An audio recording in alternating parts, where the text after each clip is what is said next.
March 7th of this year, Representative Walter Jones of North Carolina introduced House Resolution 107 into the United States Congress.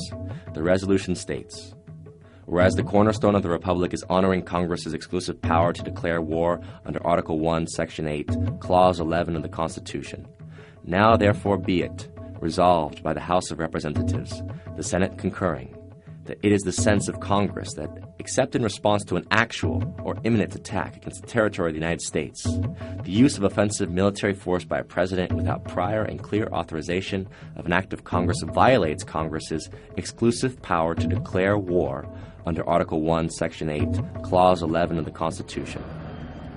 Jones intended his resolution to express the sense of Congress that the use of offensive military force by a president without the prior and clear authorization of an act of Congress constitutes an impeachable, high crime misdemeanor under Article 2, Section 4 of the Constitution. Why does President Barack Obama deserve to be impeached? Here are 4 reasons. Doing little or nothing at all will result in even greater deficits, even greater job loss, even greater loss of income. 1. The Obama administration not only endorsed the 2008 bailout policy, the funds from which did not go either to homeowners or for taxpayers' protection, but rather to the consolidation of private banks, many of them in Europe. There was no investment of any meaningful type in the physical economy. There was no protection of the American people, but rather an illegal commitment made on behalf of private banking institutions to commit the American people to paying a debt that the American people did not accrue. The trillions of dollars that were pledged to the private banking sector are backed by the assets belonging to the American people. This combines to represent the most clear violation of the principle of the general welfare in the preamble to the Constitution of the United States. I also want to be clear about what we will not be doing. The United States is not going to deploy ground troops into Libya. U.S. boots are reportedly on the ground in Libya. 2.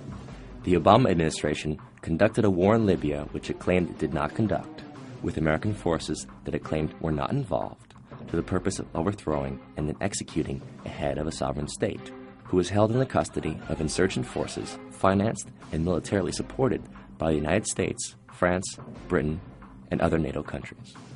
This was done despite the fact that the United States was neither attacked nor threatened with attack by the nation of Libya. Only the Congress, not the President, has the authority under the Constitution to declare war. But the Obama administration believes that it has that authority. Do you think that you can act without Congress to initiate a no-fly zone in Syria without congressional approval?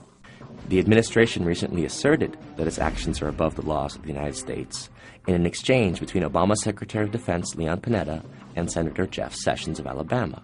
Our goal would be to seek international permission, and we would come to the Congress and inform you and determine how best to approach this, whether or not we would want to get permission from the Congress. I think those are issues we would have to discuss as we decide what to do here. What I heard you say is we're going to seek international approval, and then we'll come and tell the Congress what we might do. The Obama administration, thus, does not believe that the Congress has the exclusive power to declare war, and accordingly, the President should be impeached. Let me welcome Prime Minister Cameron to the United States of New York. Obviously, there is an extraordinarily special relationship. 3. The Obama administration sides with the imperial power of Great Britain, and proudly so, in what has been called the special relationship. Through that special relationship, the United States, as a result of the false intelligence advocated by Tony Blair, claimed that Iraq had weapons of mass destruction and conducted a preventive war against Iraq in 2003. Preventive war was declared a crime against humanity by the Nuremberg Statutes of 1947.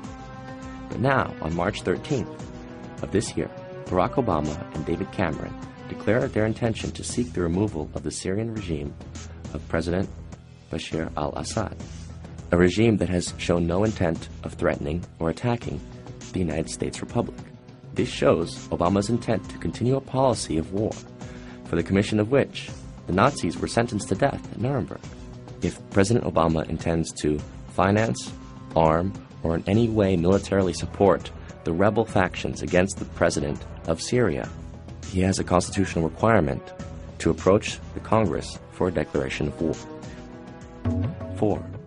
President Obama has committed us as a country to a policy of indefinite warfare, including on American soil. On December 31st, 2011, Barack Obama signed into law the 2012 National Defense Authorization Act, which includes provisions that state that Congress affirms that the authority of the President to use all necessary and appropriate force pursuant to the authorization for use of military force includes the authority for the armed forces of the United States to detain covered persons pending disposition under the law of war. When Congress defined such covered persons, exempting U.S. citizens from the language, they were rebuked by the Obama administration, which told them to remove U.S. citizens from being precluded. Thus, as a result, U.S. citizens can also be detained by the U.S. military indefinitely without due process or civilian trial. This now allows the United States military to arrest and detain without trial American citizens who are deemed enemy combatants. It abrogates the Constitution of the United States in the 4th, 5th, and 6th Amendments, the right of the people to be secure in their persons against unreasonable searches and seizures, and that no person shall be held to answer for a capital or otherwise infamous crime unless on a presentiment or indictment of a grand jury, and that the accused shall enjoy the right to a speedy and public trial by an impartial jury. All of these rights have been abandoned by the United States under President Barack Obama. Further, the President asks the country to believe him when he says that he will not use his power of the executive towards the arrest of U.S. citizens pursuant to the NDAA of 2012. However, the executive branch has already ordered the execution of an American citizen in November of 2011. The Obama administration has already assassinated an American citizen, Anwar al-Awlaki, who was never tried in absentia, but was simply indicted by a secret court, according to the executive branch, who then ordered his assassination, a murder which also included that of his son, a 16-year-old boy, and a family friend. Considering the President's willingness to assassinate American citizens, are we really ready to entrust him with the power to indefinitely detain U.S. citizens in the course of so-called combat? After all, our Constitution promises the trial of all crimes, except in cases of impeachment, shall be by jury, and such trial shall be held in the state where the said crimes shall have been committed. Now is the time. If we choose to surrender our republic to the machinations of dictatorship for fear of external threats, terrorism, and other amorphous enemies, then we do not deserve the republic which was given to us by our forefathers and promised to us based on the pledge that it is a republic of the people, by the people, and for the people. Consequently, as a republic belonging to us, we are not accountable to the President and the Congress. They are accountable to us. And should the President presume dictatorial powers, regardless of the state of war that he may claim we are now in, he must respond to our demands to protect American citizens from unauthorized illegal detention by the military and to annul this National Defense Authorization Act of 2012.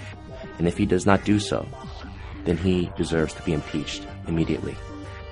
But if we say nothing today, where will we be tomorrow?